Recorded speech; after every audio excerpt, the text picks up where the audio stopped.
तर लक्ष्मण हाकेंच्या आंदोलनाला 9 दिवस झालेत। ओबीसी आरक्षणाला धक्का लावू नये हीच त्यांची मुख्य मागणी आहे आणि राज्यभरातील ओबीसी बांधव वडीगोद्रीमध्ये जाऊन लक्ष्मण हाकेंची भेट घेत त्यांना पाठिंबा देत आहेत। मात्र राज्यातील बड्या नेत्यांनी अजूनही हाकेंपासून अंतर राखलंय। तर बडे नेते दूर काय तसा प्रश्न आता निर्माण झालाय।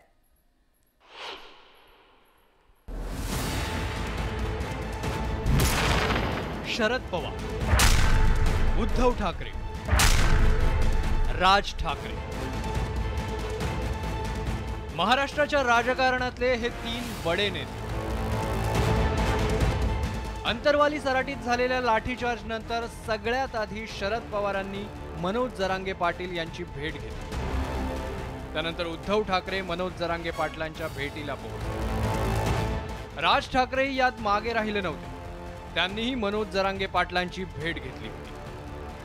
अर्थात यात चुकीचं असं काहीच नव्हतं। जर आंदोलन सुरू असेल आणि तिथे लाठीचार्ज झाला असेल तर तिथल्या आंदोलकांना धीर देणं हे नेत्यांचं कामच असतं। मात्र ज्या तत्परतेनं शरद पवार, उद्धव ठाकरे आणि राज ठाकरे मनोज जरांगे पाटलांच्या भेटीसाठी पोहोचले, तशीच तत्परता लक्ष्मण हाकेंसाठी या बड्या नेत्यांनी दाखवलेली नाही। 9 दिवसांपासून लक्ष्मण हाकेंचं आंदोलन सुरू आहे। मात्र त्यांच्या हाकेला ओ द्यायला, त्यांची भेट घ्यायला या तिन्ही नेत्यांना वेळ मिळालेला नाही। त्यावरून सत्ताधाऱ्यांनी त्यांच्यावर सडकून टीका केली आहे। सत्ताधाऱ्यांनी कोंडी केल्यानंतर विरोधकांनाही या मुद्द्यावर बोलणं भाग पडलं। अंतरवाली सराटीत लाठीचार्ज झाला होता, त्यात काही महिला जखमी झाल्या होत्या। त्यामुळे शरद पवार त्यांच्या भेटीसाठी गेले असा मुद्दा रोहित पवारांनी मांडला। जरांगे पाटील जिथं बसले होते तिथं हजारो युवा महिला उपस्थित होत्या आणि या शासनाने तिथं लाठीचार्ज केला, बंदुकीचा वापर केला। तिथं अनेक काही गोष्टी चुकीच्या घडल्या होत्या, ज्या समाजकारणासाठी योग्य नाही, नाहीतर लोकांसाठी योग्य नव्हत्या। म्हणून पवार साहेब तिथं जाऊन त्या बाबतीतली विचारपूस करण्यासाठी गेले होते।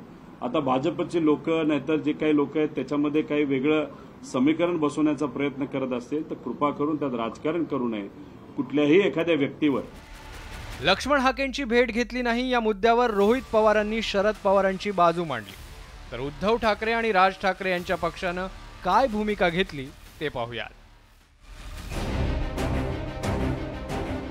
राज्यात गेल्या वर्षी मनोज जरांगे पाटलांनी ओबीसीतून मराठा समाजाला आरक्षण मिळावं यासाठी आंदोलनांचा धडाका लावला होता।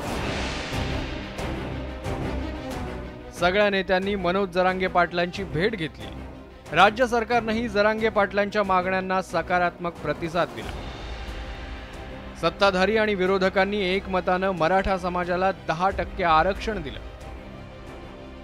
आता ओबीसी आरक्षणाला धक्का लागू नये यासाठी लक्ष्मण हाके मैदानात उतरले आहेत। त्यामुळे शरद पवार, उद्धव ठाकरे आणि राज ठाकरे लक्ष्मण हाकेंच्या हाकेला कधी ओ देतात याकडे राज्याचं लक्ष लागलंय। Bureau report, news 18 Lokmat. आणि बातमीसोबतच वेळ झाली आहे या बुलेटिनमध्ये एका छोट्याशा ब्रेकची।